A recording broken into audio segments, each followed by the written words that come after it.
He's like they're swinging it. Yeah. Come on, why not? Dwayne, are you celebrating because you just launched a giant new football franchise? We did. We launched it. Thank you so much. I mean, it's a big hit. Thank you. UFL. We finally launched the UFL, United Football League, combination of the XFL and USFL, and it was we had an amazing weekend. Thank you so much for your support. And I always like to say the best thing, and we're former football players too as well. I always say the best thing about this league, about the UFL, is just creating opportunities for players to live their dreams. So thank you guys. Congrats, I'm so psyched. It was a big, I read somewhere, and tell me if it's true or not true, but did Larry David call you and have an idea to change the rules of the game? No, dude. Yes. So I get a call from Larry David. You have to tell me. So Ari Emanuel is my agent, longtime business partner. Yeah. He calls Ari. Ari's like, okay, let me get you in contact with Dwayne. So Larry David calls me. First of all, Larry's crazy. So he calls me, and Larry, if you guys don't know, he is so kicker adverse. He hates this idea that they'll play a game and the players will leave it all out on the field. And at the end of the game, it can at times come down to the kicker. Yeah. He hates that idea. So he called me. He goes, you're going to launch the new league, right? I said, I do a terrible Larry David. That's pretty good. I like that. I said, I am, yes. And he goes, well, what can we do about the kickers? Do we need the kickers? So we had this spirited conversation, and we need the kickers, by the way, because kickers are an amazing part and component of football, as we know. Yeah. But we did tweak some of the rules a little bit in the UFL, which, by the way, the NFL has adopted some of our rulings too, as well. Oh, really? Yeah. Yes. You need the kickers. That's the foot part of football. Yeah. You definitely need them. Love for the kickers. A lot of love for the kickers. Like Larry David called you. No, dude, it was the greatest phone call to get from Larry David. We had never spoken before, and he's awesome. He's brilliant. Did you feel like you were on an episode of Curb? Yeah. So like the final episode of Curb. I should be in that episode. You should be, yeah. I want to talk about this. It's a big deal, what's happening. WrestleMania. Obviously, I know, the whole weekend, everyone's excited about this. But you guys had to start somewhere. I mean, you go from that to Brooklyn the other day, which is sold out, made history. Amazing. So we did. Woo! Yes, thank you. And we, Tribal Chief, our Universal Champion, and myself, the final boss, we were there in Brooklyn. And in Brooklyn, we broke a record. It was the highest grossing Raw in U.S. history. It says a lot. Yeah. Really incredible. That's amazing. I mean, it was really, really special. You know, and now that I'm back and in the grind of it all, as he has been for years now, carrying the company, things like that, you try to stay as present as possible because it moves. And the very next night, you're someplace else in a different city. But we had to take a moment last Monday just to recognize just wow and how cool it is that we're in this position. I mean, look, as Roman was saying, we both came from wrestling in flea markets and used car dealerships and making $40 a match to making a little bit more than that. And, you know, this guy's a champion, but times are good. It's a very much a family business for both of you guys. You both have deep-rooted ties into wrestling, span over 3 generations. In fact, I found this wrestling card here. Do you recognize this? Look at this. Wow, look at that. That's Dwayne's dad, Rocky, wrestling against Roman's dad, Sika, to become the WWE Tag Team Champ. That's amazing. So for you, I'm so excited. Dwayne Johnson, Roman Reigns, everybody, WrestleMania 40 will be streaming live on Peacock this Saturday and Sunday, beginning at 7 p.m. Hey, hey, hey! Hey, hey, hey! Hey, hey, hey!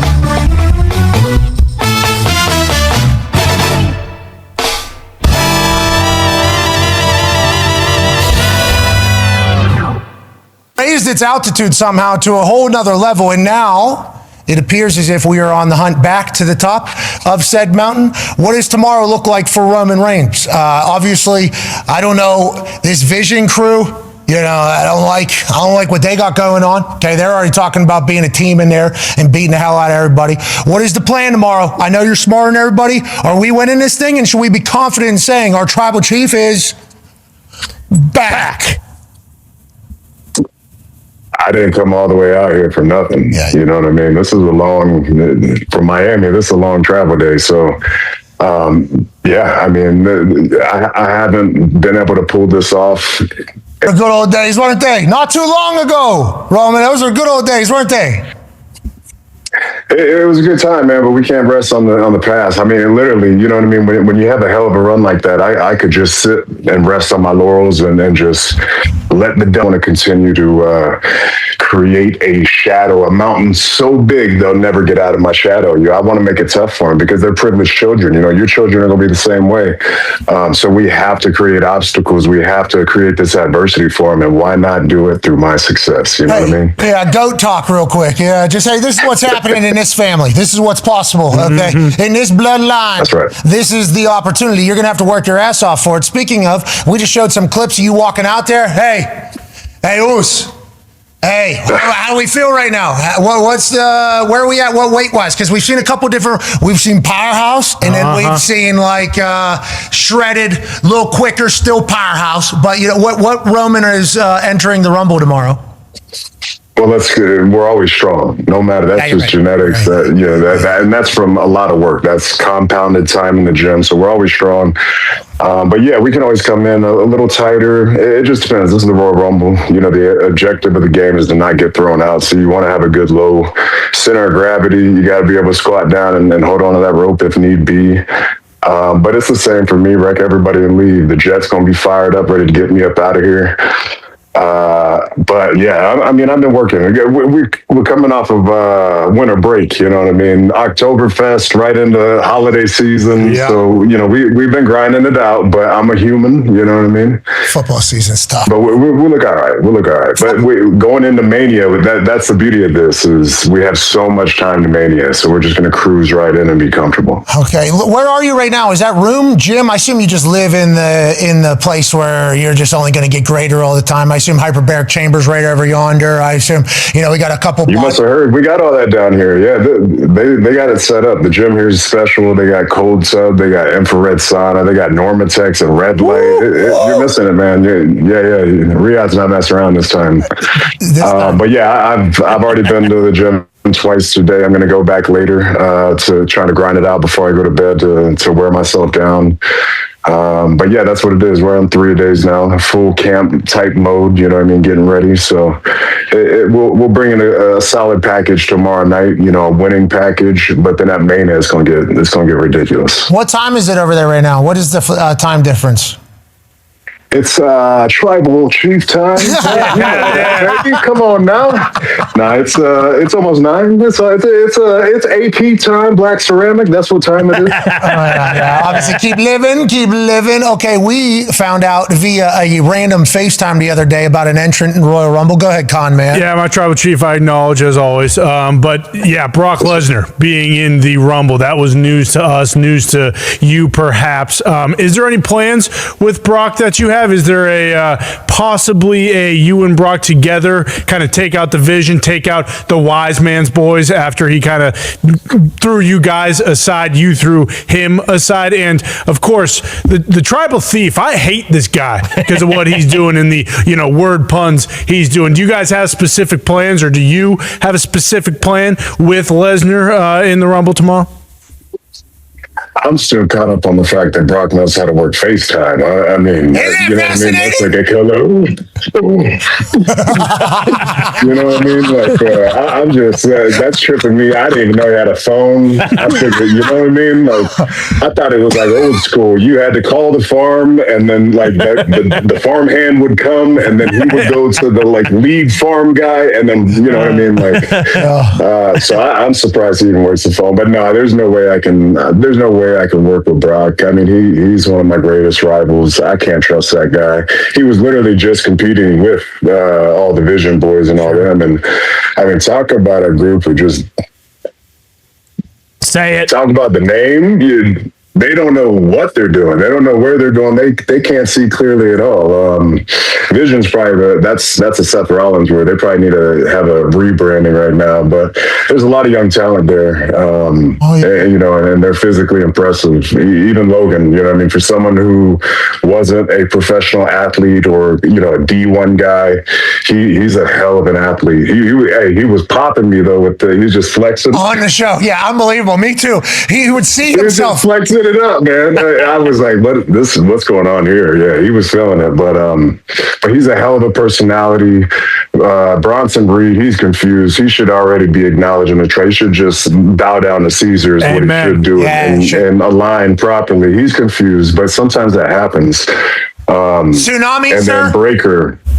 Yes. Yeah, imagine if I had that at my disposal, just, you know what I mean? Right to the top, he would go too. He would go we would find every type of balcony we could drop him off and kill everybody. It would be great. Yeah, Braun Breaker, I heard maybe one day I will wield the sword of the tribal thief. Who knows? Maybe he'll be taking direction one day, but we got a lot of footage to climb.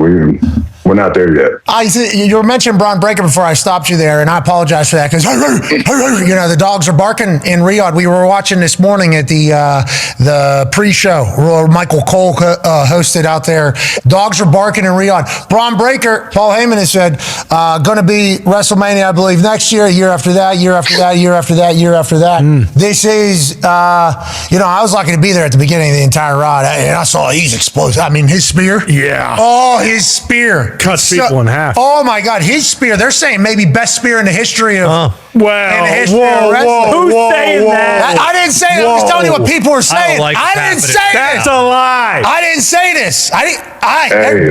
If I was a young, insignificant performer, then I would take a little bit of offense, or I would feel some competitive nature about that. But a finishing move is a finishing move. I'm such a different type of performer. I'm on a whole different level. We're talking about finisher. We're talking about the spirit, bro. Come on now. You're talking to Mozart here. I create real art. It's not just about running down a ramp and flying through there and hitting somebody. But he's a great athlete. I mean, but we all are. You know what I mean? And as you get older, you got to evolve. You got to learn all the different nuances to this game. You got to sharpen every blade in your set. So I think Breaker's got a hell of a future in front of him, as long as he kind of stays out of my wheelhouse of what I'm trying to do. I think he'll be all right.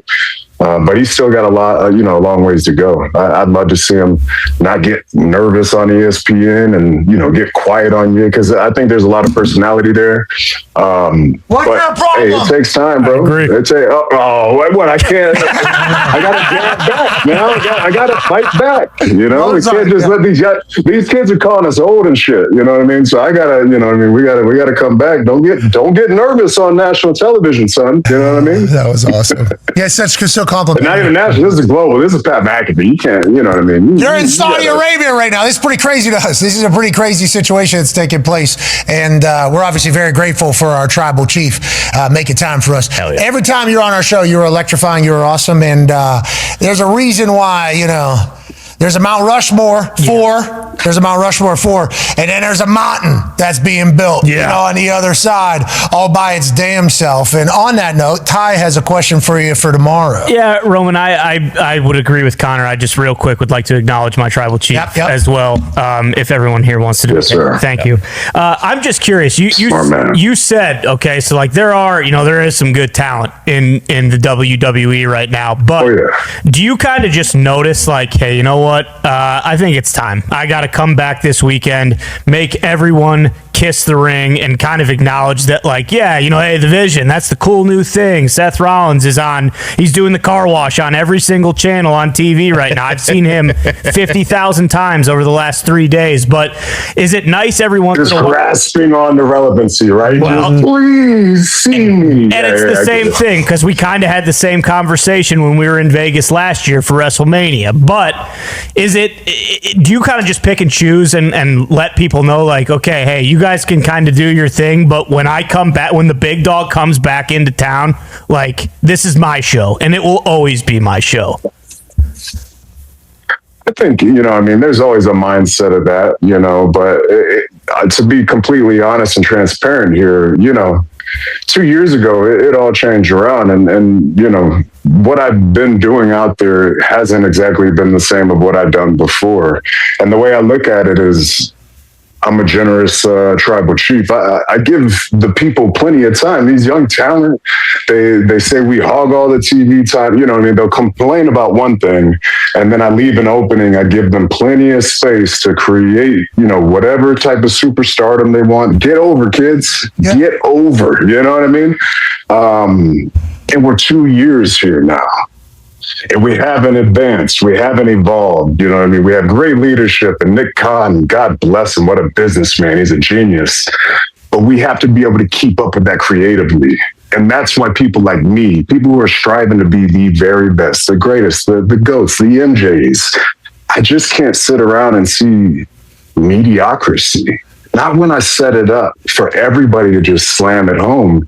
I mean, we're on Netflix, for crying out loud. Come on! You gotta capitalize. We got people over here playing around trying to figure it out.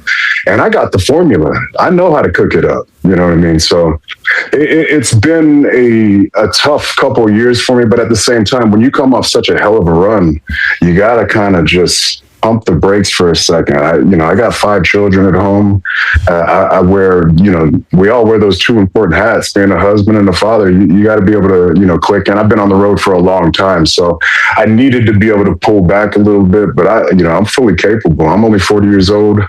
With all the tech and all the information we have now, I feel like I'm 25 years old. So I'm still good to go. You know what I mean? Well, I appreciate you doing your schedule to help the other talent, not yourself. Because obviously, if you wanted to help yourself, it's a help them, help me. We're all helping each other. You know what I mean? Of course, it's good for all parties. But like I said, you gotta get the reps. You gotta get the reps. And also, go ahead, come on. Yeah, that's the business. That's been the business. Yeah, it's anytime now. You know what I mean? Like that's been the business. That has been the business. People said it before you hit your entire thing. Cena. Hey, who?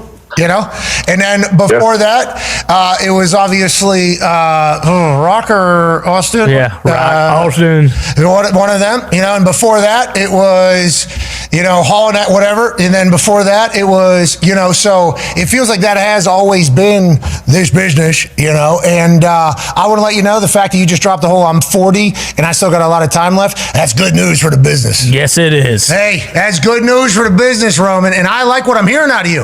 It sounds like we're about to maybe go on one of these types of runs again that are going to be talked about in documentaries 20 years from now. Is that what we're feeling? Is that how the body feels? Is that how the mental kind of aligns right now? Always capable. Always capable. You know what I mean? Like that's just built in. Just staying ready. What else am I going to do? This is what I do. This is my livelihood. This is how I feed my children. This is how, I create the abundance. So why not stay in shape? Why not stay mentally sharp and in tune with the game? This is my family's art form. That's why it's so important to me. That's why I'm not BSing when I'm talking about representing my legacy, furthering our story, taking our book to different levels and be able to create different chapters. And if I'm able to do it at the highest level, inspire my family members to follow my lead, can't nobody stop us, man. You know what I mean? To me, we're the first family of wrestling.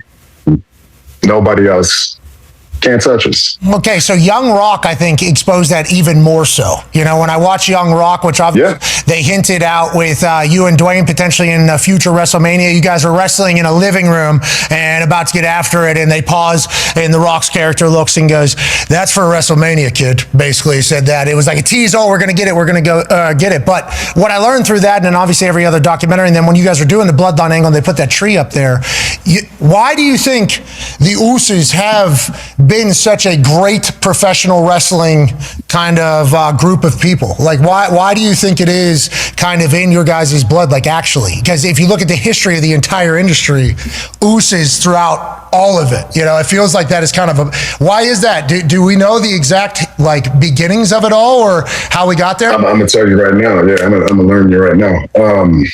We're just great athletes, first of all. I mean, that just, there's got to be, you guys might know, there's got to be some kind of Polynesian percentage for the NFL and even other sports, but especially the NFL. I think there's got to be some crazy percentage of men that make it to the NFL that are Polynesian. So the athletic size and we're big. So you have to, that all works. But within our culture, it's surrounded around storytelling.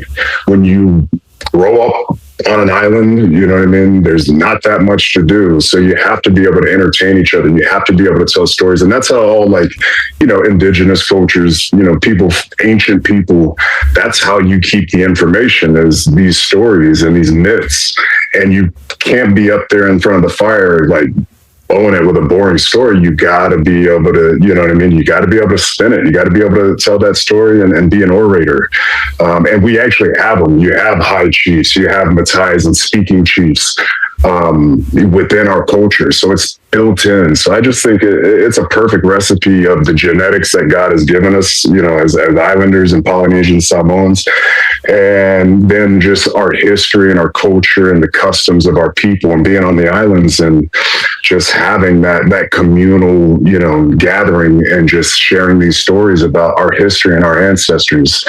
And it's all the way here in modern day, and we're just doing a weird WWE now. No, it's not weird at all. It's beautiful, actually. That was awesome to hear. You're actually born for it. Yeah. Isn't that a crazy thing? Actually born for it. And the way you tell it, it makes so much sense. Well, we'll see if tomorrow continues to add to that incredible family bloodline legacy. And we'll be watching 2 p.m. Eastern on ESPN Unlimited. Our tribal chief, fresh out of a 3-a-day fight camp. Hell yeah. Right into the Royal Rumble. We appreciate the hell out of you, man. Same, bro. Always. Thanks, man. Hey, Seahawks might be running that NFC West for like the next 10 years, bro.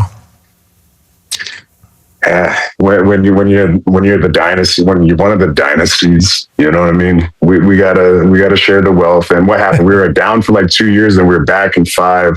I'm not worried about the Niners. The culture between Lynch and Shanahan, the coach, we're killers over there. We have like 50 injuries and still went as far as we did. Yeah. We got to get that conspiracy stuff figured out, though. We need to get that power plant shut. Whatever it is, we need to shake and bake and move that stuff, or get that stuff. I don't know. Something's got to happen. We need to look into this. I'll tell you, and you know this as the always aware tribal chief that you are. The other side's going to have an argument. You know, that electric company, they are going to have an argument in this entire thing. There's no way we're going to get a good study. This study's going to take 20 years to get done. I you know how that goes. Bunch of power companies out there. Whole bunch of power companies out there. Only one Niners, baby. We got to remember that. Hey, Santa Clara. You know, we'll go back to San Francisco. We need to figure this out now. Like, support the team, the local team now. You know how it is. Yeah, let's win. Okay, Niner gang. All right, well, I appreciate the hell out of you, man. Good luck tomorrow. Thank you, brother. Safe travels back to America. Our tribal chief, ladies and gentlemen, Roman Reigns. Hey, Roman! That was hilarious. Actually, our people are known storytellers, you know, because we're on an island. The only way that the history gets passed on is by telling the stories. And then you think of like Moana. I just watched Moana. And then you think of like every other cave and stuff that kind of has stories being wrote and told for future generations. And then like very lucky that I've been able to go to Hawaii, and you talk about like the way they talk, how they talk, the stories, the history. It's like, oh my God, there is a reason why the Polynesian people are the best at professional wrestling. Because they are. I mean, whenever they were doing that bloodline angle, and they put that tree up. So cool. Okay, here's the history of wrestling in this one family bloodline. Now, granted, cousins, uncles, you know, not everybody's just father. His dad, Saka, I believe, one of the wild Samoans is Roman Reigns' father, passed away. Sika, I think. Yeah, Sika. Okay, yeah, it is Sika is his father. So his dad was in the business. But then and the Uso brothers' dad in the business. They are cousins with each other, grew up same street with each other. But then there's also other family members that are in there, like Nia Jackson. Like these are all just the current people. And then you go back like every generation. It goes, it is. It's a big tree. Oh, yeah. Absolutely insane. It's like, thank you for your contributions to wrestling and to our entertainment in our childhood. Like, legitimately. I think we saw that for the first time at the Super Bowl. You guys were doing your press conference, and we were sitting in the crowd, and then somebody slapped somebody, and that tree was up there looking so beautiful. What was that when you were growing up?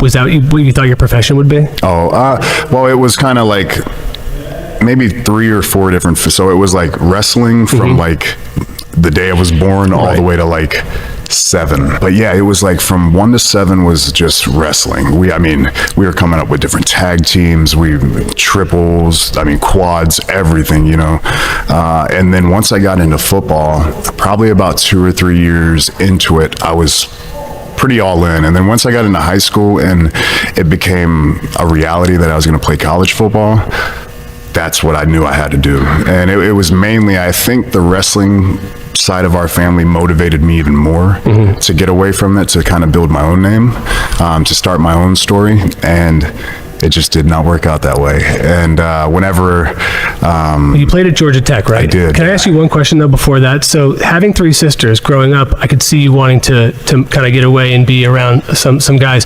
But as soon as you hit like high school, that seems like a really good thing to have 3 sisters because of just the whole flock of their friends being around. Oh no, so you're right in some regard, but so it was kind of strange. I went from being this tall to like 6'2", 6'3", and people were looking at me differently at that time, and my sister shut that down. She did not have that.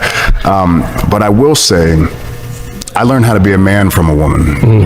My mom taught me damn near everything. And one thing about my mom was I wasn't, scared of her physically, but there was just something about disappointing her that was way worse than getting hit with getting spanked or getting hit with a switch or whatever it may be. Like, me making her disappointed was like, it made me ill. That physically would hurt my feelings if I made her disappointed. So that was just something that always really, stuck by me even to this day. It still pushes me. So you go to Georgia Tech and you're playing ball there, and then you do play pro ball. A hiccup, yeah. I mean, we'll say it. Yeah. Okay. And so what drives you to leave that? What drives you to drop that and then pursue a career in sports entertainment, aka pro wrestling, whichever they say these days? I don't know. All the above. All the above. Okay. Yeah, I'm a master of all the above. Okay. So I signed with the Minnesota Vikings for my free agency rookie camp. I went up there for rookie camp, and that's where we did all our physicals, and that's where I got my initial blood work, and that's where I found out that, like, at the time I had like 80,000 white blood cells, no clue what was going on, and they sent me back home, and that's where we were first diagnosed with leukemia. You were 22, correct? Yes, for a 22-year-old with just right there, like, the carrots just almost in my hand, and all these years of work, all this like convincing that this is what I was supposed to do, this is what's supposed to be happening, it slipped right out. And on top of that, my wife was pregnant, so we had our daughter on the way, and everything's falling apart. Do you get depressed? Are you down, like, or are you... At the time? Yeah. Oh, God, yes. But at the same time, I've always handled emotions and feelings, like, I don't want to say compartmentalized, but I just was able to, for a lack of a better word, no-sell it, I guess, what we would say in our business. Right. But I guess what made me feel like I wasn't so alone is you heard more stories coming out of this, not being such an irregular thing, not being the only 22-year-old diagnosed with CML. So that kind of, over the years, definitely helped me and made me feel like, okay, there is, other people who are dealing with what I'm dealing with, and that means I can possibly share my story and help. But yeah, that was kind of, I guess, the big asterisk next to my football name. That was like, it just felt like a death sentence. It felt like, here's this pretty good football player. Like, he had a good career. He's a, good kid, good leader, good locker room guy, but something's going on with his blood. And then boom, you just put that asterisk next to him. Well, all right. Well, we got these other kids that are both really good, and let's give them a try. They don't have that asterisk. So from there, I just had to shake and bake, and I wanted to continue to play. I went up to the CFL. It was just not into it. No offense, CFL. Yeah. We love you, Canada. But football just was not the same. I was 320 pounds. They do a very spread out, a yard neutral zone.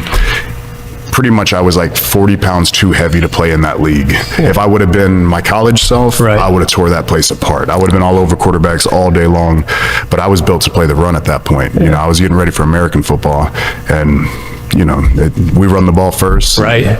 Maybe not now because of Mahomes, but anyways, that's all. Let's not go down that road. Do you miss playing?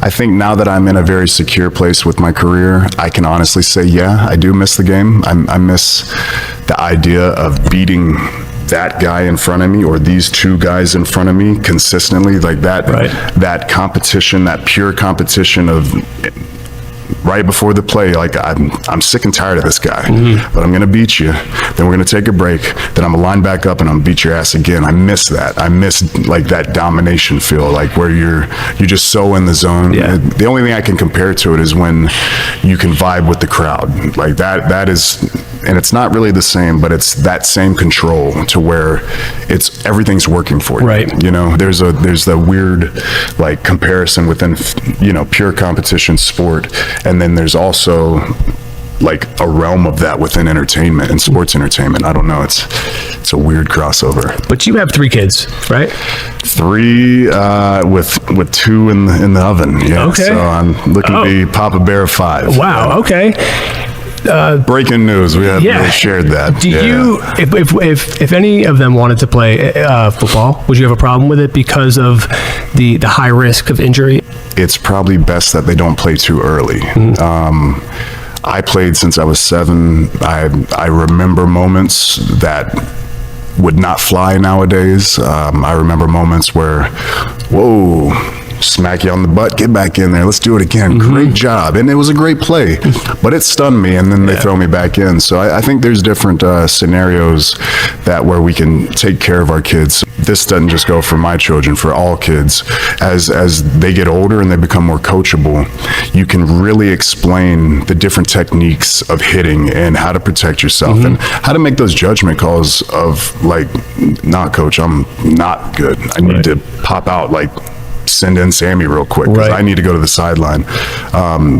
The culture was just different back in my day. They'd call you a wimp if you did, they get back in, and it's like that's not. Well, you don't want to play. You don't want to be a starter. Right? Yeah. Go over there where the Gatorade is. Go get a Gatorade stain on your jersey opposed to the grass. So it was just a different culture, but I think it's far more. It's just more intelligent, and we have to take care of it because, as we've seen, through these injuries, all these different accounts, we have to protect our children.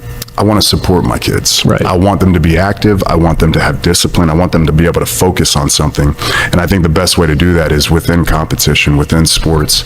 But I don't think contact is necessary at a young age. I think I've met many football players that, I just started playing in high school, and they're Division I athletes. Yeah. I mean, I know Big E was one of our guys with the New Day. Yeah. He didn't play until his, sophomore year, maybe. Freshman year, I might be a little off there, but I don't think he played Little League ball. He went D1. Obviously a freak in the weight room and just an incredible athlete, but there's a lot of guys like that. How has your training changed? It's clearly changed since college, I'm assuming, but how has it changed even since you were last diagnosed with leukemia, which was in 2018? So I guess the biggest general change within my training is just the mindset of it. Training was always just a tool for athletics and to become a better athlete. It wasn't ever like an aesthetic thing. It wasn't like, man, I want to look good naked. It wasn't ever just like, man, I want to look good at the beach. It was all like, I want to move that dude out of my way and then destroy the dude with the ball. It was always like, you know what I mean? I want to be the most explosive guy. I want to be the best, strongest athlete, and, the most capable athlete on the field. And obviously in football, you're covered up. So it just wasn't a thing. So I think definitely my training now is just a lot more intuitive, opposed to just like I think we talked a little bit earlier, opposed to just moving the bar and, hitting these numbers, feeling the movement of the bar, feeling everything that I'm doing. So it's really weird, but at like 34, I'm still like learning how to connect to my body. It's amazing, but even at this age and like the moment it's like, oh crap, there it is, like oh, that is like, it took me 30 reps of warming up and finally enough blood's in there, but now I can contract that every single time. And the cool thing is you take your break and then you come back to it, and it's trying to get that same feeling. It's trying to achieve that same situation and create that same contraction. So for me, it's no longer just we're gonna move weight, you know what I mean, and just be a man in there. Now it's more about just conditioning conditioning, exhausting, and just trying to connect to the muscle group as mentally as possible. Well, it's also like, when you're playing football, that's what you want to do. You want to move weight so you can toss people out of the way. When you're performing in the ring, that's a lot of running around, a lot of are you training for that? In the 80s and maybe 90s, it was just about these just monsters, right? They were huge, and then you see they're still big dudes, but they're just conditioned in a different way, and they train differently to where they can still move. So I think it elevates the product that way. I think so, and it's a different product. Right. We're not these outlandish characters, and I love and respect every era of wrestling. We're just in a more of a reality-based, competitive-based product nowadays, but we don't have it to where everybody has a mascot, a manager, a animal theme of some sort, so it's about putting all eyes on that championship, all eyes on who's going to be the winner, who can get to that top of the mountain, who can be that guy. But I think it's very important that you're able to keep up with the times, and I still think it's awesome to look good, but it has to translate within your movement, your action, your storytelling, we want to have the biggest guys possible, but you got to be able to move. You want to be athletic. You got to be able to sell. You got to, there's a lot of things that you have to do to be able to create that atmosphere to make them explode. Well, to become a superstar, you need all of it. You can't just if you're good on the mic but you can't work, then you're not going to entertain. So we did a really deep dive on this, and we had our best researchers on it, and we found some of the personas that you turned down, and I want to see what you have to say and why. Roman Reigns. I don't. This is. I see where you're going here. I was like, you did some. Yeah, all right. I get it. It's not the most flattering. Is that a mustache? Yeah, that's. Now we're talking. It's not the most flattering, and it also looks like your wrist is broken a little bit. But I get why you turned this down. It's a retro thing. It's just you're beyond it. So plus it also is not high water pants, nipple covers. Yeah, what is this? I get it. Well, there's another one. There's two more actually that we found, and one of them I understand why you may not want to be Roman mansplains, because the beard is difficult to. The glasses I think you'd look good with. The haircut maybe, but who wants to wade into that? You have to get all snotty. Look at my hair coming out of the. So we still have my long hair in it, and then we have this going on. But then that's Chewbacca's beard, I think. It is. But yeah, it's almost like what's the Pirates of the Caribbean where he has the tentacles coming out of his beard? I don't know, but Davy Jones, I think it is. But you see how high our budget is with our huge props right here. So, and then the last one, and this is one I think was probably the most difficult for you. Purple Reigns would be the one that you just would. How could you turn this down? I mean, is it too retro? Is it too? I don't know, but this is. So this is the one that's probably gonna strike up on the internet. This is the one here. Yeah. Do you sing well? Because it's like that would have been tough to not pull off. Because I don't know. I don't have much of a voice. I hit that purple rain. I thought that was a track. Little deep. So it was a workout day. But no, that was. But that does actually lead me to a serious question about. Your persona. Do you have a lot of say about it in terms of how it evolved? Did you have those battles, and how do you deal with that? Do you sometimes just have to kind of take it and just run with what's given, or do you keep pushing? It's a weekly thing. It really is. We have writers. Their job is to write us a script, but obviously if it's something that just doesn't feel right, as the performer who's in front of the red light, you have to adjust it. You have to make it work for you.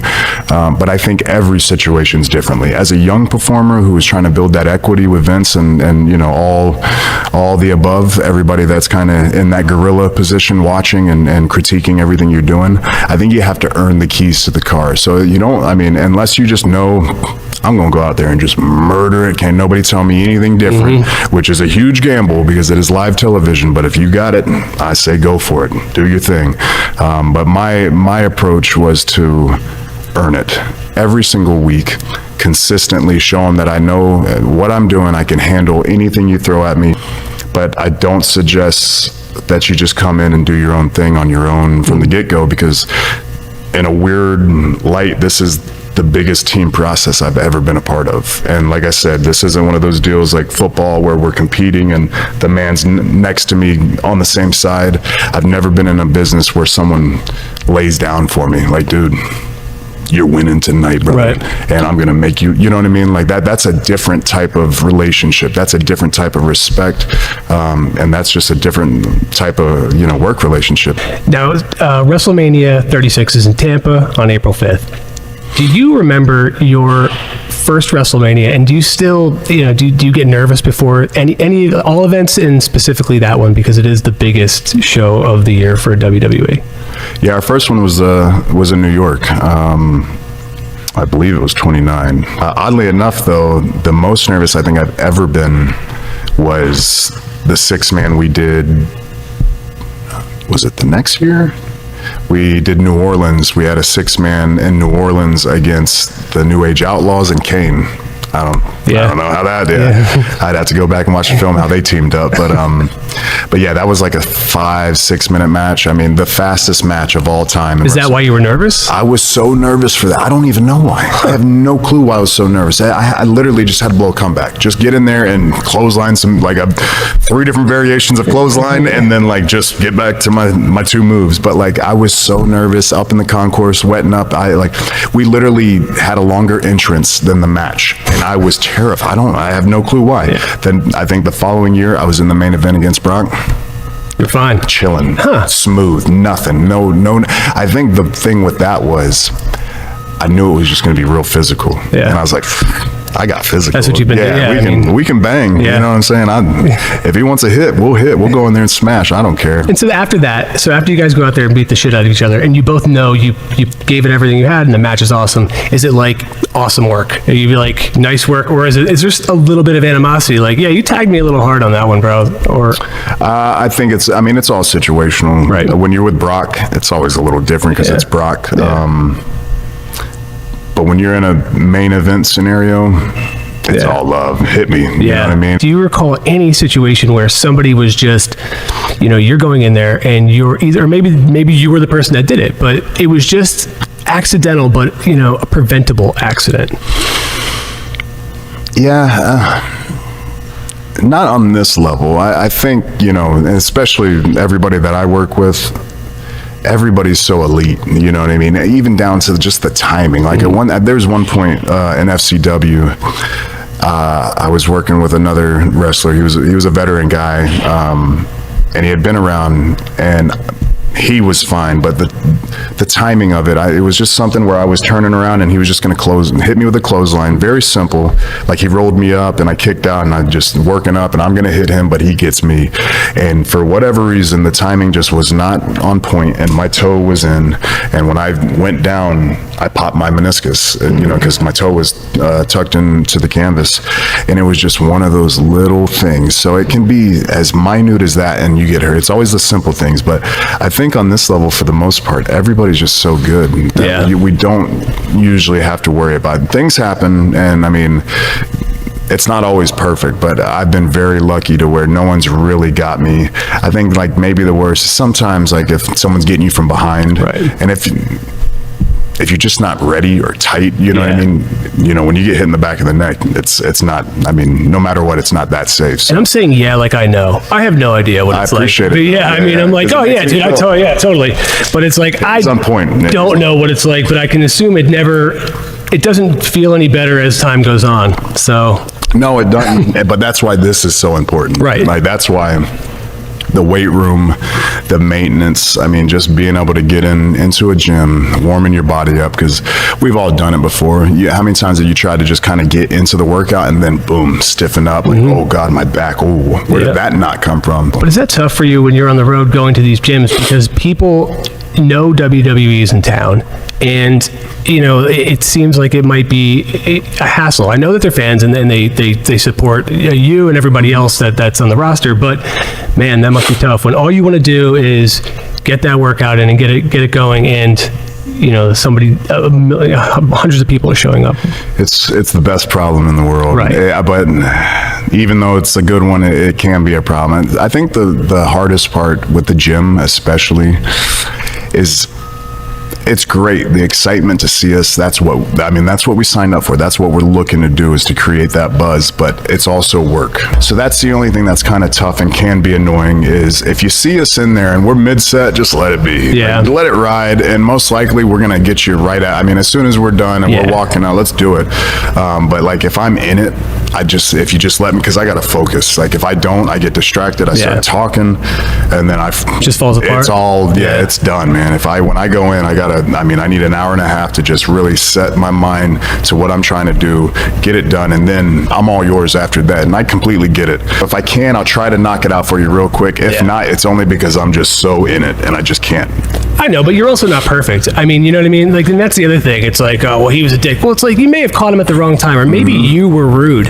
So it's that as well. And sometimes you have to remind people too, I'm just like you. Right. I'm a human. I know it.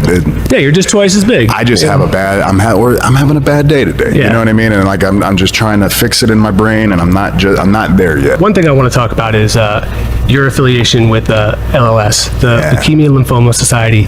How'd you get involved with this? It seems really cool. It doesn't seem like a society people want to get into, but I think once you're in there, to have that support and to have, especially somebody championing it like yourself, it must mean a ton to the kids in there, but in raising awareness to it. And can you just explain a little bit about what it is that that does and how you got involved?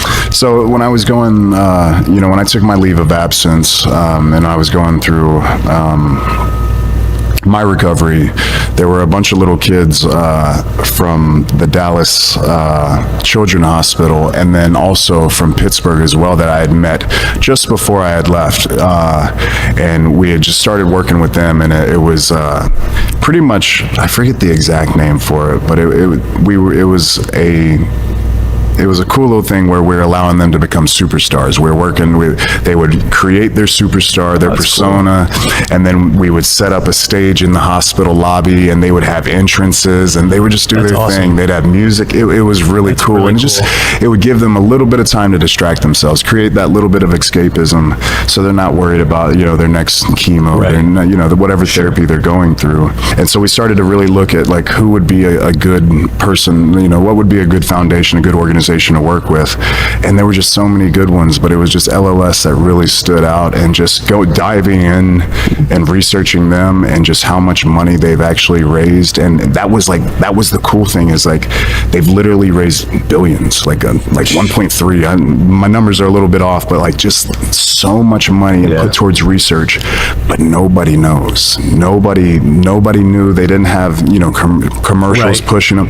So it was still kind of this secret. And what better way than WWE, like 8 hours of content every week. Mm-hmm. That's a perfect situation with my story going on with me, to be able to, partner up with LLS to be able to raise that awareness and put, like, a face that can help some people, that a face that's going through some stuff, and provide a little bit of hope and connect these dots and connect these stories.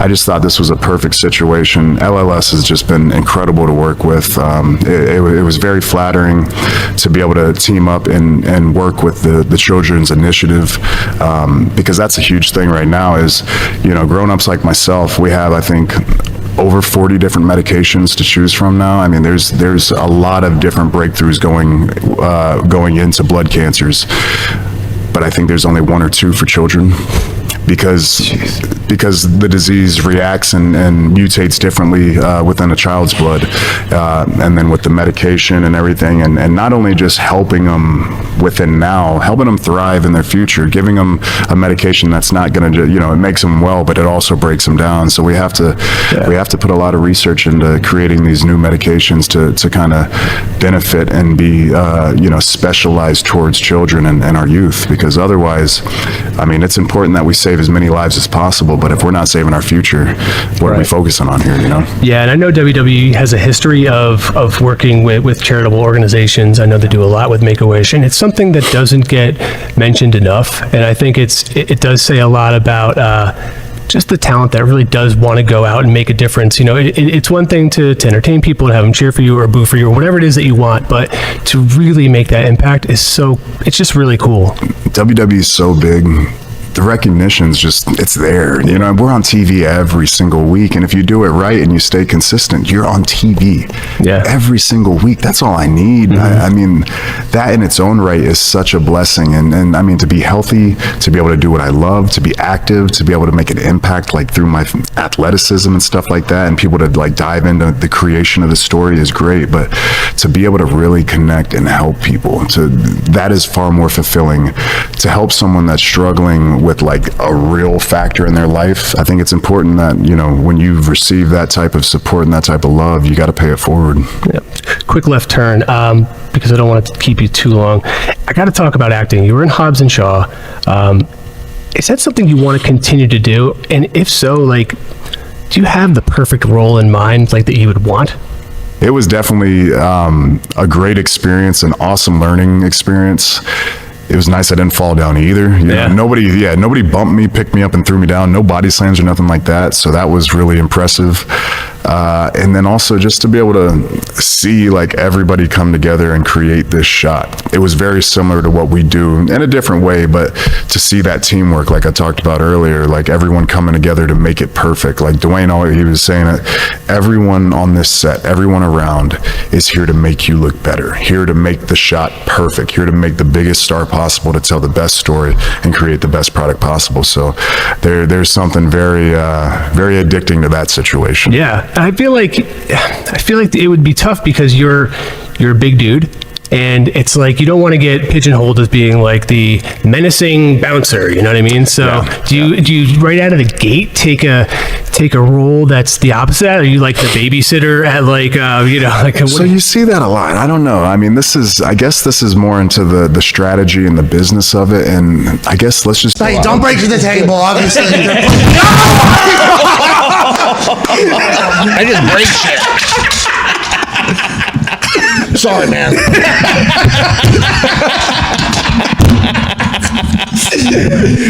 It's around here.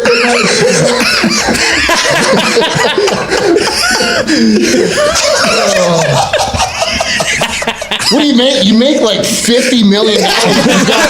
You got a little jerk ass table. What? Can you face the microphone back, please? Look at this. Oh, man. It's gonna fall again. That was amazing. One man. Well, that's good. It would be great. Did you hurt your hands? They're obviously not. Nothing can hurt your hands. I'm just like. Just making sure it ain't. Hey, great job putting it back together, guys. Wow. Craftsman. Unbelievable. I was once told to think about you as Bam Bam, right? To think about you as an adult version of Bam Bam. I literally just got to witness both hands up and both hands down. Happy we were able to figure that out. You're a very nice man saying great things, because for a long time at WWE, you're obviously the marquee. Hey, you've been doing this a long time. When you got into the WWE, did you just know, like, naturally you loved it, you enjoyed it, you were good at it, and this was going to be your career path? No, I had no idea. I started wrestling when I was 5 years old. Grew up in Webster, South Dakota, on a dairy farm, and wrestling was just a passion. We didn't watch TV, didn't have, it was just, we worked and tried to make a living, right? So you didn't even know professional wrestling was a thing? I did not watch professional wrestling until I got to college. And then it was on in the dorms, like, and all the guys were in the, like, the congregational hall or whatever. And lobby. Monday Night Raw was on, and there was the war, Monday Night Raw and Monday Night Nitro, and all that was going on. That's a great era. Yeah. And I was like, I'd watch it for a little bit, and then, and then I got recruited to the University of Minnesota and was there wrestling, and then next thing I know, I'm getting phone calls from the WWE, and it's like, well, that might be kind of cool. Well, yeah, I'd say. And by the way, the WWE heard about this. So let me get this straight. This guy's a college wrestler. He grew up with no television, out on a farm, and he's a better wrestler than everybody. And Vince McMahon was like, yeah, we would fucking love to have that type of, you are one of one. Whenever I say like alpha male of our species, that's a real thing, dude. Like, I told you this, I think in person, one of the times we were chatting, I don't know if you could hear me or not, but whenever you came out on SmackDown, or you heard the clip, I literally said like, hey, an extraterrestrial species came down, like in a pod, like they came down as a crew. You know, they came down and they did their thing and they parked it and they said, we're going to send our best fighter out and you bring your best fighter or toughest, and whoever wins gets Earth. Every fucker on Earth would say, all right, send Brock Lesnar. That's literally who it is. There's a lot of bad men out there too. You know, I've been in the UFC and I'm a humble person. You know, Donald, this guy's a freak too. Where you guys just spent time talking about him, Aaron Donald. Yeah. That guy's a freak. I mean, there's 1%ers of 1%ers, and you know, I'll humbly say I'm. But you know, I appreciate that. I've never even really looked at myself like that. I just kind of envisioned that like hard work and like it just pays off and all that, you know, like, and that's how I just stuck to my guns with that. So when you go to the UFC, you have to hear all the people saying, "Oh, this wrestling guy," right? Because they kind of your amateur wrestling background. Yeah, but dude, I started like I was fighting as a kid. Like, so we didn't like my older brothers. No joke, and if you like, you know, the local people from Webster, South Dakota will tell you the Lesnar family were fighters, and so I grew up 6 years younger than my two older brothers who were getting out of jail on Monday mornings to go to school because of street fights and you know. So I grew up with that stigma. We went to street dances. I went there to fight. Well, that's what we did. That's what I did anyway. And then it was girls after that. Maybe I'll have a couple drinks. Yeah. But those are different orders for me. Yeah, it was different orders for me. I was going to fight and then, you know. Yeah, do your thing. Yeah, other people are doing much differently, hoping not to fight. That was kind of your thing all along. And then my mom said, you know what, like you should like go, you got to make some money with this stuff if you're going to, you know, like, because it just it put my mom and dad through hell. Yeah, I can imagine. So we were fighting all the time. My brothers would fight. Like it was just World War III in our house. I fought my older brothers.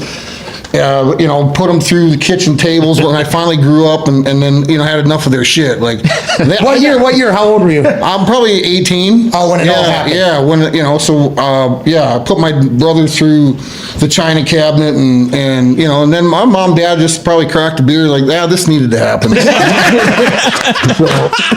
So when you go to the UFC finally, and you're an incredible amateur wrestler, and by the way, your amateur wrestling background and resume should have warranted more respect, I think, than when people were talking about you because you were coming from the WWE. With that being said, zero fear at all. Felt very comfortable in the cage? Total comfort. Yeah, and I surrounded myself with really good guys and you know, good. I took it very seriously. It wasn't me. You know, I was, you know, we're going to go to the gym and I'm going to work on this. I hired, you know, the best jiu-jitsu guys, the best, you know, stand-up guys that could coach me. And so I really took it seriously. And it was very humbling, you know, my first fight in UFC against Frank. Because I had prepared for the knee bar so many times, and I actually probably a million times had prepared to how to get out and counter what he got me in, and it was like I was in practice drilling and how to get out of it, and so I was like, oh shit, this is happening. Yeah, that's good. And I'm done. And I was like so mad at myself, and it just kind of built another thing that the people, you know, ram down your throat to say you can't do something. Love those people. Love them.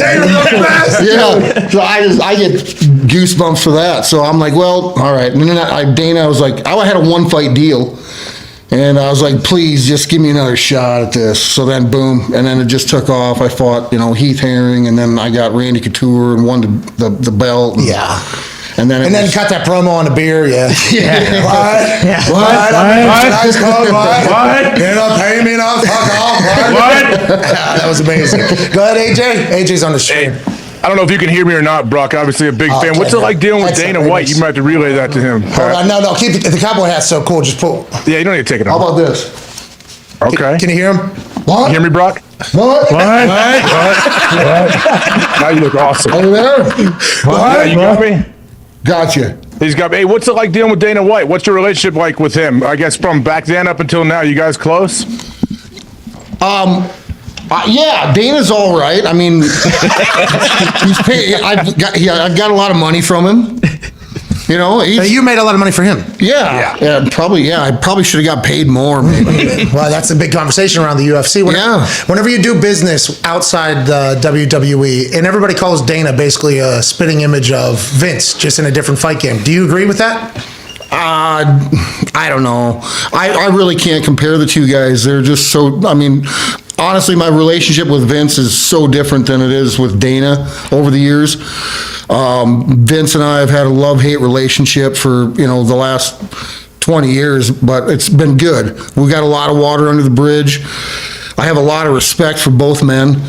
But things dealing with Dana and it's just a totally different. You met Vince when you were younger. I met Vince when I was younger. I look at Vince more as a father figure, actually, because I've learned a lot of things from him. And I was able to carry those things over and handle business with Dana. So, I mean, Vince is a self-made person. So is Dana. Took the company and they made it public and made a bunch big. Hey, congrats on that. Congrats on that cash, by the way. So. Do you feel it all is a business, though? I feel like you're a very good businessman, and that is just from hanging out with you a few different times, but also being a fan for a long time and watching you work and watching what you do, when you do it, how you do it. I feel like you're an incredible businessman, even though you just hung out on the farm with no TV fighting people all the time. Well, I appreciate that, but I don't.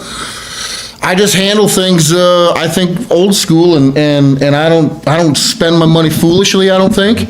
And what do you do on a day-to-day, by the way? You don't spend your money foolishly. I've gotten a chance to chat with you a few times. He does not spend his money foolishly. I mean, I'll get a picture every once in a while from literally, there is a 10-mile radius from where he is to the next human, okay? Even the chance of a human, and there is an ice fishing trailer up there. Had to be negative. Hey, how many Celsius, pal? How many Fahrenheit? What is it? Which one's the Canadian one? Saskatchewan, probably -20, if I'm not mistaken, bro. -20, eh? Yeah, you got it. Got it right on. Anyways, though, it feels like you're still that same exact person you always have been, but you have obviously landed in the middle of an incredibly successful business run because you're a freak show athlete out there. So I love that you still he's out in the middle of nowhere doing anything. What does a day look like for you? Well, I mean, when COVID hit, I had years ago. I bought land in Saskatchewan, because I hunted there, and then came across this farm for sale, and then I just kept buying land, and then you can't own land in Canada unless you're a resident or get your citizenship. So then, well, okay, I'll move there and live there and get our residency, and then more land's coming for sale, and making land investments with my money, and like hedging my stocks and bonds and buying land and just and farming. So I grew up as a farm kid, dirt poor. You know what? I'm gonna give a good crack at this farming thing now that I got some money. And so what you would have done if you were able to. Yeah, and so then I got 2 boys, and I want them little bastards to know how to work. So they ain't getting no free ride.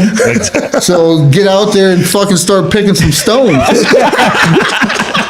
So that's and that's what I do, and I have a full-time functioning farm. We farm small grains, 5,000 acres. I got great employees, and then when COVID hit, my contract was up with Vince, but prior to all that, I'm into hunting and fishing and spending time with the fam and just being low key, snowmobiling, ice fishing, bow hunting, rifle hunting, ass whooping. That's a Lesnar day. and then so then I got to, over the years, I'm butchering these animals and doing this stuff in my garage, and I'm like, I need a fucking butcher shop. Yeah, you do. And so then I build my butcher shop. I build a big ass butcher shop that needs to be bigger because I got more cool shit in it. So I'm like butchering these animals now, and then I'm, everything's on lockdown. I'm trying to learn butchering stuff, so I'm on YouTube. You know, this thing called fucking YouTube comes out. Hey, a lot of money to be made there, bro. Right on, Hey, real fucking cowboys out here, you know? So I'm Googling butchers, and the bearded fucking butchers show up all the time. You know, these guys, they're from Ohio. Oh, geez. And they're professional, and they got all this cool stuff going on online. And I'm learning, you know, my trade, helping, you know, from... Yeah, learning. Yeah. From these guys. So I'm like, then another good buddy of mine, Zach Brown, says, hey, I know I've got some good friends that live down the street. Got a good-looking woman with her arm around me. We might get a copyright strike because how close we fucking sounded there. We're all in the same boat. Fishing in the same hole. So Zach's like, we're up in Alaska, and Zach's like, I gotta get you in touch with these bearded butchers. And I'm like, yeah, you do. I'm like, I watched them guys. And like, so then I just hit it off. These guys are like my long lost Viking brothers. You are a Viking, right? You would describe yourself as that? You think that is why you are bigger, stronger, faster than everybody else? I guess. I was born in the wrong century. Way wrong. But you meet up with the bearded butchers. So yeah, I meet up with the butchers and went out, took my kids out there. We slaughtered some animals, you know, and we did the whole thing. Spent, you know, like 4 days out there, and so yeah, that's what I've been doing. I enjoy my butcher shop. I love like getting out there, with grinding my own meat up. Working with my own seasonings and all that stuff. Oh, let's get right to you. Yeah, so if we can do a little marketing. Boom! Yeah. Absolutely, by the way. We've been using this at the office for the last like month and a half. You got a winner here. I believe so. So yeah. Between me and the butchers, we came out this seasoning. And I love it, and give it a whirl, man. Yeah, go to beardedbutchers.com, and you can get the Brock Lesnar blend. We've been using, yes. Yeah, it's unbelievable. No bullshit, it is unbelievable. It goes on everything. Yeah, we've gone through, yeah, there you go. I got the seasoning, it tastes so damn good. Hey! Come as much as possible, I'll get my seasoning, it tastes so damn good. Hey! We've eaten it every day for like a month. I appreciate it. It's damn good. Yeah, it is damn good. And congrats. Oh, hell yeah. Hell yeah. What? Steve's a good dude, too. Okay, we can dive into that in a little bit, but I would like to, because the amount of things you've experienced in WWE, UFC in your life is obviously insane. But whenever you land on that particular seasoning, do you say, yep, home run, best meat I've ever fucking had? Yeah, it's it was just one of them things where we just put our mask. Thank you, man. Hey, there's a lot of seasoning on there, boy. Look at that. I just dumped a lot. Yeah. Hey, yeah, I'll take some of that. Is this all you eat? Just meat? You're a keto guy? Yeah, keto. Are you really? Yeah. All day, every day? All day. How long have you been doing it? 8 years. My God. How did you get past that first month? Bro. I was struggling to get past that first.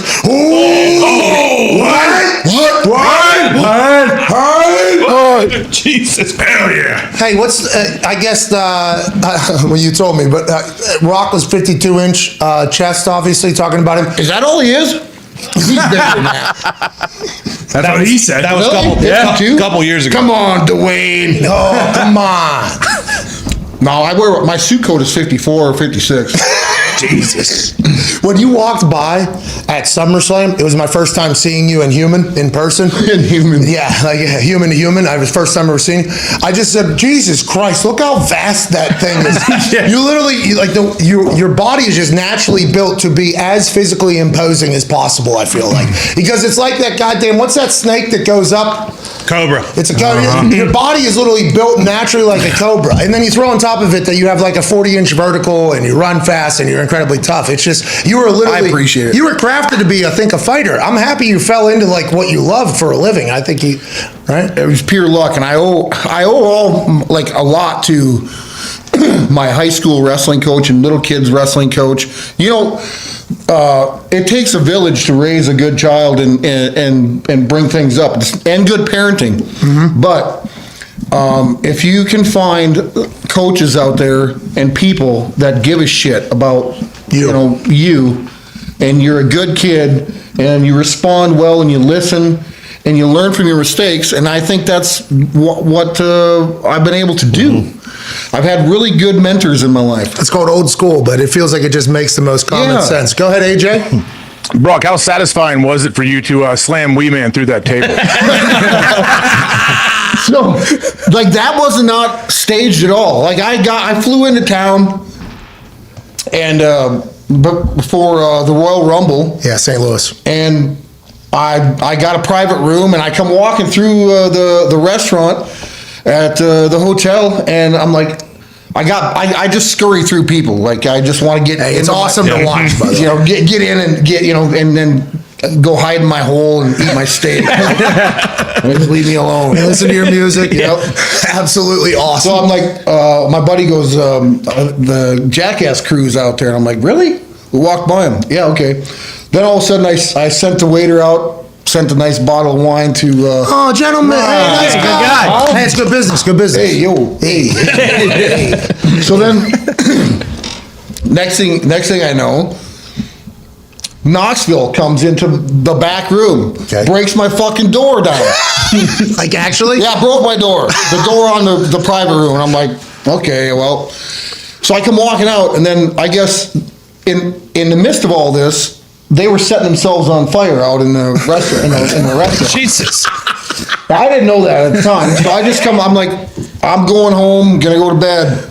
And I'm walking out, and then Wee Man stands up and like peacocks me a little bit. Wee Man peacocks you? Yeah, he's like, and I just picked him up, and I'm like, yeah, right there, I'm gonna put you down right there. So none of it was promo, none of it was staged, nothing, and so it just turned out to be really fun. Good for business. Good for business for everybody but the restaurant, maybe. Yeah. But the entire thought of Wee Man seeing you and just going, "What, dude?" Yeah. And you go, "What the fuck?" My favorite thought of that whole thing is some patron at the bar, who's just sitting there. And they don't know sports, these people. At this particular restaurant, probably not. They don't know sports. They don't have any clue. There's business people. They look to their right.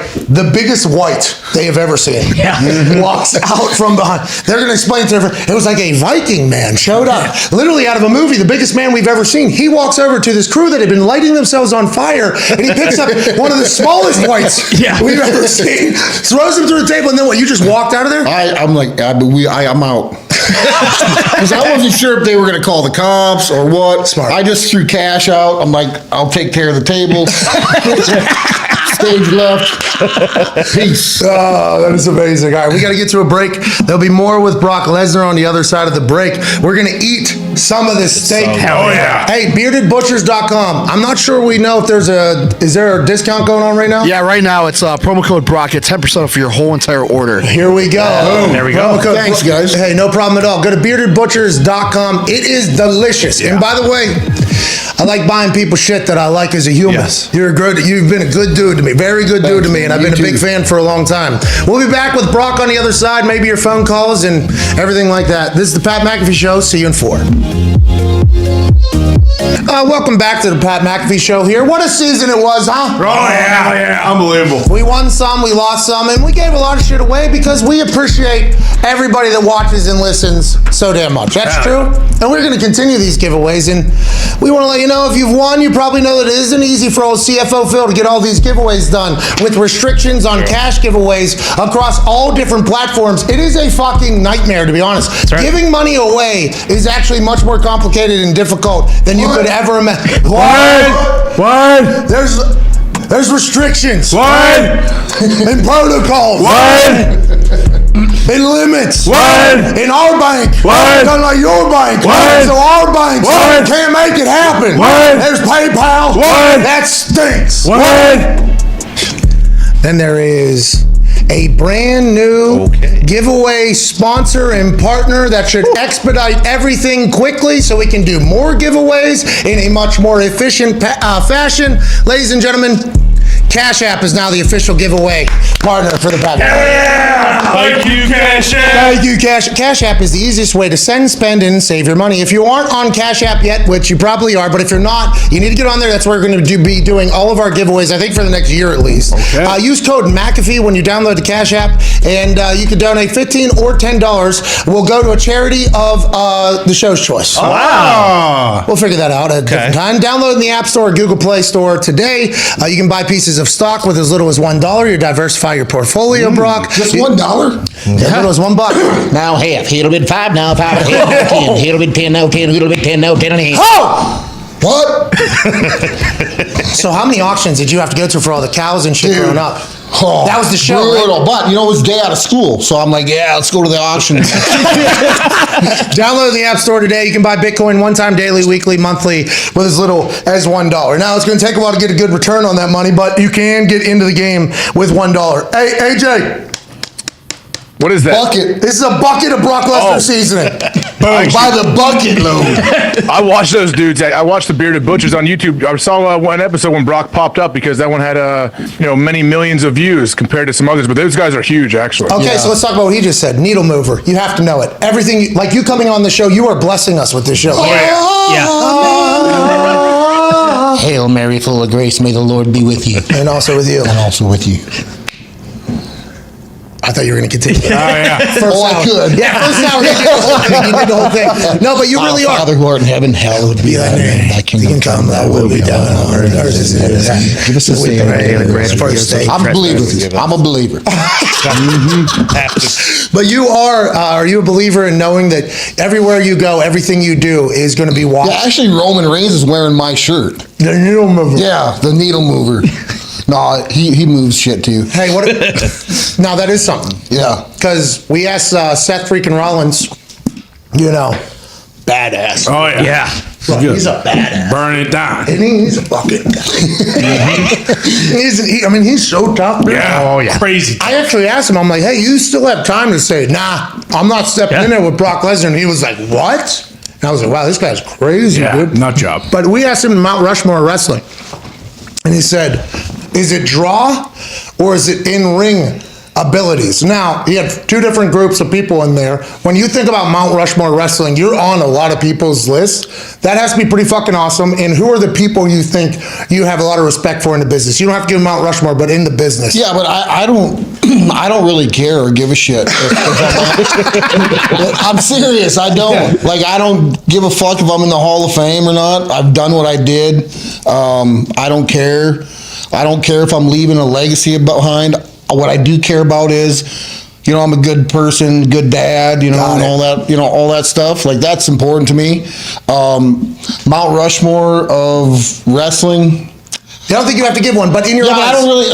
Like there's a lot of guys. I mean, it's all like this is a business about making money. Okay, unfortunately, like. You wouldn't be doing a podcast if you weren't making as the world turns. The NFL, by the way, the NFL, everything, is about just turning dollar bills, yo. And by the way, you do a lot of that. You always have. You've been on the marquee for like 20 years. And I feel fortunate that I'm still be able to be on top and do that. I mean, it's like to be a part of a company that Vince McMahon, helped and skyrocketed and now, be a part of this pay-per-view. We're going to Saudi Arabia. Premium live event. Going to Saudi Arabia this weekend for, the Elimination Chamber and being a part of that, which is a first time for me, entering the Elimination Chamber. Oh, is it? Whoa. This is your first time? What? What's your strategy? What's your strategy? Just go kill them all. No. So it's I'm excited for that. I mean, it doesn't scare me. For fuck's sakes, I fought in the octagon. Yeah. What about Seth Rollins though? Oh yeah, true. He's a threat. I mean, he's a legitimate threat in this company. He can go, but I just feel like this is what I'm meant to do. I don't. What else would I be doing? I tried my hand at football. I had a cup of coffee with the Vikings. Ran like a 4.4 though in jeans and flip flops. Yeah, this dude ran 4.4 in jeans. And I believe it. Yeah, so it was. What else am I going to do? Okay, so you love it, enjoying the hell out of it right now? I'm having a great time. Because most people, and this is in the football world, so as you get older, your brain gets better. So you're starting to understand things more in the game. You're just trying to keep your body up with your brain. Yes. I assume in wrestling is the same exact thing, right? Yeah. Is that how you feel? Like you're smarter in the business much more now than you were? I think so, and I'm more relaxed. I've got 20 years in, and I'm having fun with it. I don't give a shit, if I fuck up. And you're a good guy right now. And I'm a good guy, and I got fucked over by Paul Heyman. Yeah, asshole, huh? Yeah. Son of a bitch. Yeah. Roman's really good, though. I've said a lot of really nice things about him. Hey, it's I'm gonna enter the chamber in Saudi Arabia, and I'm gonna win that belt back. Yeah, get that thing back so we can go title at WrestleMania. That's what I want to do, and so we got to go all the way to Riyadh to do that. Yeah, of course. It's a long road to WrestleMania. Yes, sir. Yeah. How's your body? It's good. I've been with the same trainer for like 17 years now. And so I got rid of free weights probably 10, 12 years ago. Got away from the barbell, the squatting. I got into a pneumatic. I'm not going to plug this company. Wow, you don't like them? Well, I love their equipment. But hey, business is business. Business is business. Now you can phone me.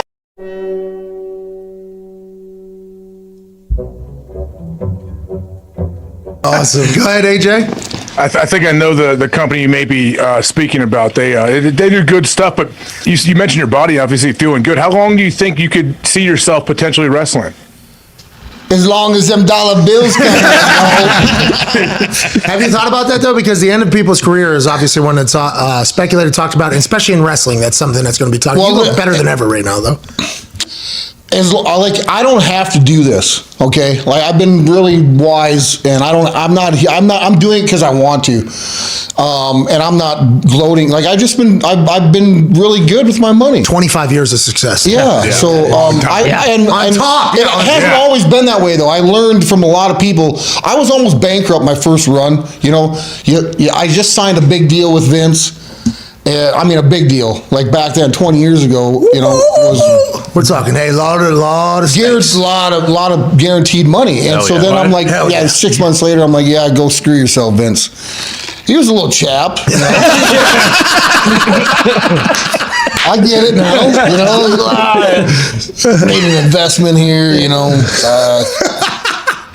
But I had to do that, and he understood that. I had to leave. I had to go out, and I wasn't done yet. God, if I wouldn't have left, I wouldn't have been, in the UFC and all that stuff. Went out and made my name.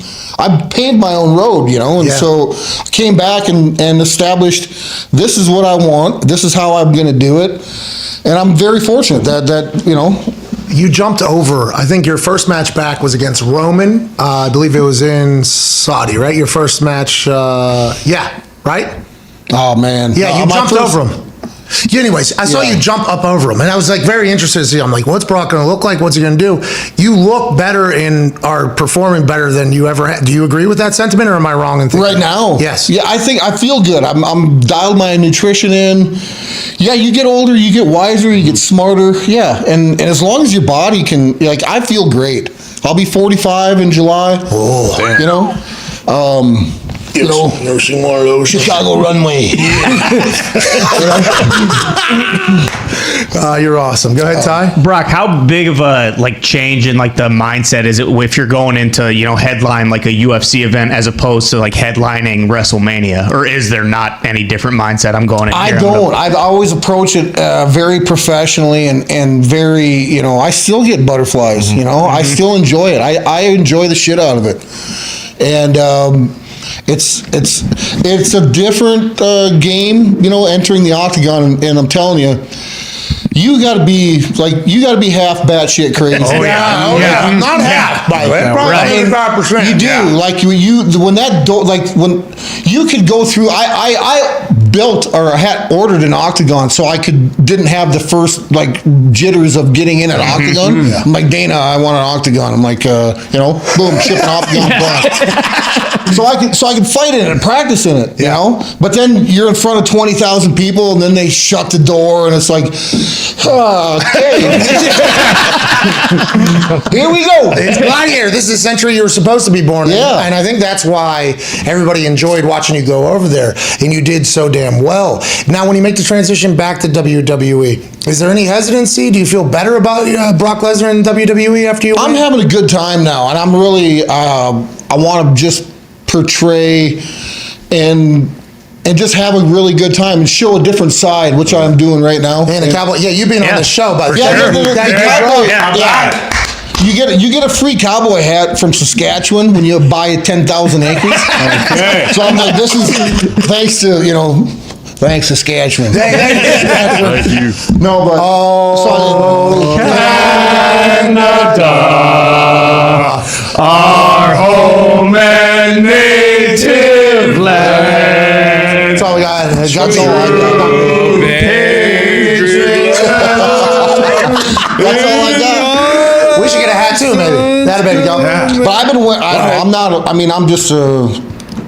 I like Cowboys. I like. Hey, when that music hits, you still get a little. You said you get nervous.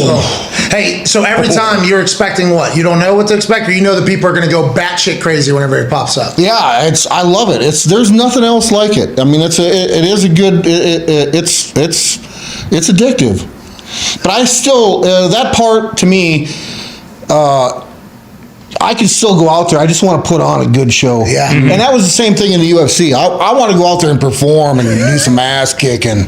Do you watch any of the younger wrestlers or fighters that you like? Yeah. I mean, I don't watch a lot of fighting anymore because it's just there's so many guys and so it's stories. Yes. It's hard to follow. I agree. If I wish Dana could figure out how to book things different and like.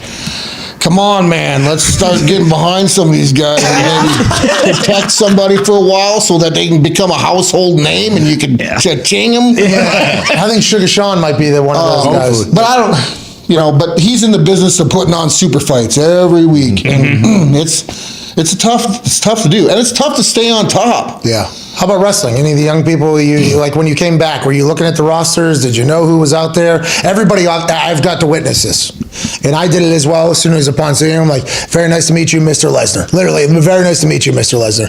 But everybody in the back, because you've been around 20 years, because you are Brock Lesnar, because you take time there, everybody comes up and shakes your hand. Is that awkward for you? You don't mind it? Because I assume that there was other guys that did that for a long, long time while you were working. It's just kind of weird how the whole the revolutionary door. Because when I first came up, it was like, The Undertaker and Steve and I could go on and on with the guys, but so now I'm the old bastard walking down the hall. I'm looking at these young kids and I don't know.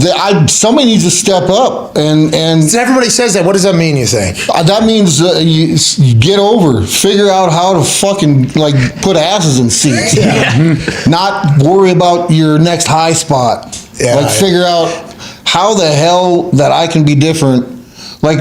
How can I make money? Yes. That's it. That's the business. That's the business. And a lot of old, I don't want to say old wrestlers, but that's all the old heads of wrestling who went through all that. They say the same exact thing, but it seems to be a real generational thing happening. Right? They think, the young generation thinks it's that if they go out and do a certain move and do it over and over, and that's not the business.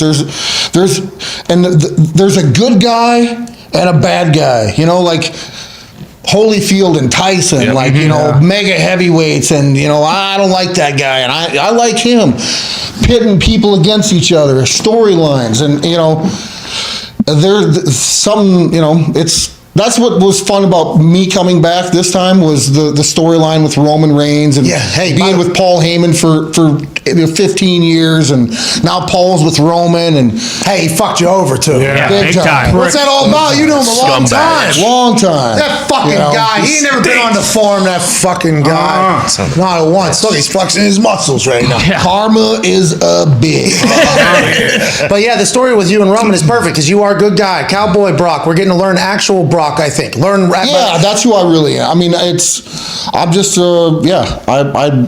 I've been wearing cowboy hats for a long time, and I just enjoy wearing them. And Hey, the top pony gets a lot of talk on it.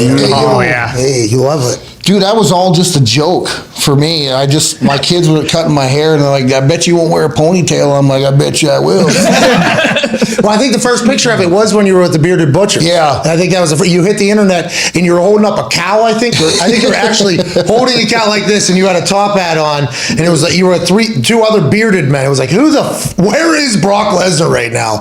I was with the Bearded Butchers. Yeah. And that is, I think the whole comeback has been a smashing success. Go ahead, Frank. Brock, you mentioned all those guys that came before you in the locker room. Is there anyone you didn't get a chance to get into the ring with that you would have really liked to? I got to wrestle Hogan. I got to wrestle, Dwayne, The Rock, Dewey, The Undertaker, Ric Flair.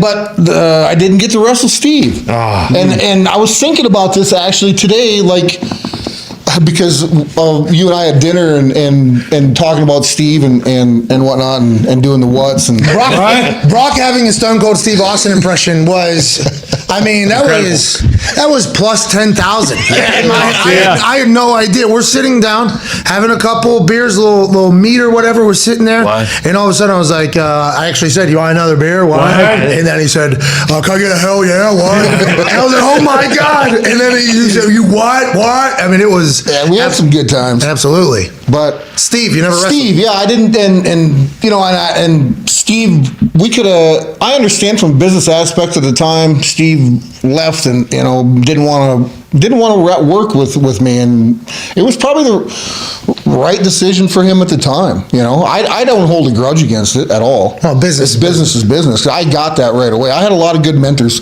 coming up in the business. Anybody ever, at what age did you stop fighting people in public? At what age did I stop fighting people in public? No, like amateur like fighting. Street fighting. Yeah, like probably still in college. Because Wee Man's the first person to peacock to Brock Lesnar in how many 2 decades? 2 decades. He tried you, dude. He tried you. I'd have to get way down, but way down, way down there. Go ahead, AJ. Hey, what all are you hunting up there on those 10,000 plus acres? Man, I got moose, elk, mule deer, whitetail, black bear, Austin 316. Can I get a hell yeah? Hell yeah! How about a couple beers? How about you? And you? Black bear. Yeah, black bear up there. A lot of. I got weasels. Mink. Coyotes. You love that though. That is growing up on the farm. I assume you have a natural affinity for being an outdoorsman. The fact that you're still doing it after experiencing all the different life, I think, is a true testament to who the fuck you are, which is just literally the alpha male of our species. Go ahead, Connor. Yeah, so if you stopped fighting publicly in college, at what point in your life did you know, I'm unbelievable at fighting? When you were in elementary school, did you beat the hell out of a teacher? Or? No, we got to go out and play. I can't even say the word. Smear the. Yeah. So what do they? I don't even know what they call it. Kill the carrier. Yeah, kill the carrier. Kill the man. Back in the 80s, it was different. Way different. But they used to let us just go. Yeah. They want because they don't bring it in the classroom. Don't be bringing it in the classroom. It's in South Dakota. Yeah, just go ahead and just give a shit kicking out there in mud puddles, and make sure you bring another pair of pants to school. Yeah, it's worked out, right? Yeah, I mean, I feel like you said you still get nervous. That moment, Royal Rumble, St. Louis. It's like the 1,000th main event or a big thing you've ever been a part of.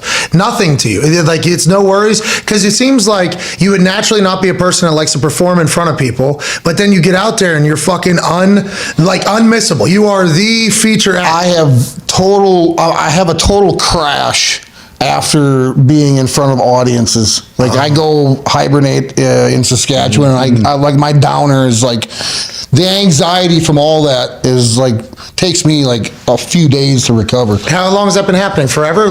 Forever, yeah. It's been that way. I used to be have big wrestling matches in high school, and then to come down from big arenas, and it's like, I get nervous around crowds, and I'm awkward as fuck. No, you're very comfortable. You're very good in here, and you're very good in the ring. Like yeah, but I'm putting on a show. Like, I mean, I got to go through all this thing, and that's just who I am. And I like to go and just get away from the people. And it's not that I dislike people. I mean, and it's not been that way. But some people, I don't like. But I just like to be left the fuck alone. And like, because I'm like, if I'm in front of an audience, then it just exhausts me, and so I got to go and like recharge up. Have you ever had a fan come out in the middle? Because what was that, Seth? Seth, your opponent, Elimination Chamber coming up. Seth freaking Rollins, you know, he was walking out of Raw, and somebody came sprinting behind the barrier and tried to spear him. I fucking dare somebody. Oh no! I dare the next fool. Get him. What? Slam Connor. Yeah, sure. Hey, don't fuck my hat up, all right? I think you did, but I'll take as we're wrapping up here, Monday Night Raws tonight. Seems like you're in pretty good physical condition. We're in Indianapolis. You broke our table and our microphone. What? That'll be these scars of this studio will remain because. Yeah, but you're moving out of here. We can wreck shit. No, not yet. Dad said just fucking demolition. The week before we do, Brock's coming out doing demo. Hey, you need to have 2.0 of the Brock Lesnar seasoning from beardedbutchers.com the week we're moving into the new place. So you could come in here. The igloo. Yeah, the igloo. It's cool. Hell yeah. Huge. The igloo, it's cool. Yes. Because it's cold. Chill. Yeah. You've been too gracious with your time today. Thanks a lot. And too awesome with your conversation. Yeah, unbelievable. You're fucking awesome, dude. Thanks, guys. I appreciate you all. Keep up the good work, and I appreciate it. What do you think about AJ Hawk? He's just classical. Hey, AJ. Thanks, man. Hey, thank you, Brock. You were awesome. Thanks, man. You know AJ Hawk? He's the only guy that's got a longer forehead than me. Hey, do you see that, John? I got a head like a Holstein bull. Dude.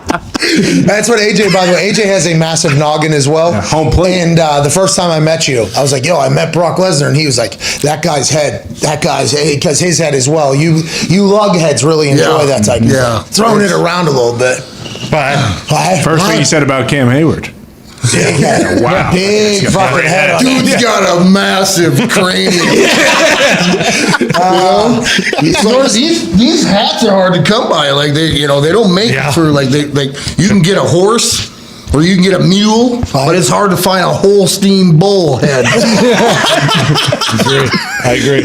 We appreciate you coming by. You're the best. Have a good show tonight. Everybody go to beardedbutchers.com. Use promo code Brock to get 10% off your entire order. The seasoning is delightful. Yeah. You can put it on. You can put it on everything. We're putting it on meat, obviously, because steaks are very prevalent here. But you can literally put it on everything. It makes everything good. And tune into me kicking ass in the Elimination Chamber on Peacock. Goddamn right. Yeah. Hell yeah. What? Ass kicking. What? Saudi Arabia. What? Riyadh. What? Taking a jet plane. What? All the way there. What? All the way back. What? On the way back. What? WWE champion. What? Hey, you champ! Hell yeah!